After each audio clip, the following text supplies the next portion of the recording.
Elysium. Elysium, starring Matt Damon, Jodie Foster, Sharlto Copley. Kind of thing.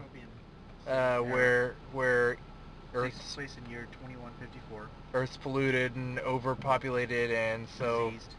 there's this colony outside of Earth called Elysium where really rich, privileged people live, and there's no disease. And So, they and really he- you've got Matt Damon's character who He plays Max. and And Max gets exposed to some radiation, needs to go to Elysium really, really bad, or he's gonna die really quick. Anyway, there's a lot of subplots. It's actually, while we're on it now, I guess we'll just start in on what we're thinking. And one of the first things that comes to mind for me, it's a lot more complicated storyline than I was expecting, as far as plot elements that keep popping up. There's a lot that goes on, and I'd say one of my first major critiques is that I felt like some of the pacing was a little bit uneven because it's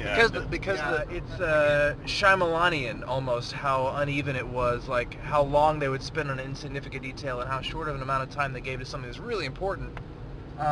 So that's Yeah. in fact, if I had one major beef with it, that would be it. I don't really care about this part. It was Exactly. like you said about the stab wound that he was trying to recover. It's like that took forever, but the really important parts they kind of blazed through a little bit, and I understand they were trying to move along the story, which I completely am okay with. I just felt like they blazed through the wrong things and spent time on the other things. I actually have one more negative critique before we get to some of the good stuff. The other thing that was a little bit rough for me was, surprisingly enough, the Oscar-winning actress Jodie Foster. I thought her performance was a little weak. And here's I don't think she should have stuck with that. What was it? That accent. She see, had? that's the thing. Like, the accent was inconsistent. It was another Shyamalanian thing that was a little bit, because at certain points she spoke French sometimes, it's cool, and she did a really good job speaking French. She did a lot of head shaking and this, and it was really frustrating that she kept just shaking her head and squinting at you, because I don't think she really understood the character, and we didn't even understand the character. No, there we wasn't didn't. any backstory behind her. Like, she was. I would No. appreciate some kind of. I agree. I think the best, in terms of acting, the best was Sharlto Copley. The way he My was the gosh, villain, you know? that was gonna be like my first big major props. Was the villain was incredible. The villain is so evil, and he's so psychotic. Yeah. And I was rooting for him at some point in the movie. I did end up rooting for him. But Man. I don't want to get Matt Damon is Matt Damon. He's solid. Did a good job. He always does. Yeah, the villain's so good. It's there's times when he's got this really, really thick, like, New Zealand or Australian accent. And it's the same accent as Sharlto Copley. It's his accent that he stuck with in District 9. What are you looking for here? Late night eats, but- Yeah, we're getting kind of hungry, but he did a great job embracing the role. He did of the awesome. villain. It's something that you don't really expect him to do. I like that brings diversity into his acting skills, and now with this, his resume is going to look really good. Another big positive, I would say, if you go to movies for this reason, which I know there's some dudes that do, if you're And you are into dudes. if you're looking for a movie with phenomenal violence, the violence in that movie was out of control. It was wicked.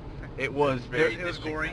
So yeah, some of the gore and crazy, like, violent scenes were, some of the best I've seen this summer. I mean if you're into that. Recommended for fans of what other movies would you say? Well, if you like District 9, this really, like, the atmosphere and the theme, and It's true. Just it did capture what District 9 was great at, which is effects and visualization. It's also got the same, like, social commentary that District 9, like the different classes of citizenship, like that kind of deal that they're. Yeah. I like that this writer tries to kind of give some perspective on that through sci-fi movies, which is really cool. Another movie that I would say if you're a fan of, because the feel. If you like Dredd, the remake of Dredd. Yeah. Oh yeah. The the feel of it is really similar. The music was great too. Music was fantastic. That's what it reminded me of. It captured that, dystopian type of, kind of like apocalyptic feel to it. But anyway, the score was great. Final verdict after all that, 7 out of a 10.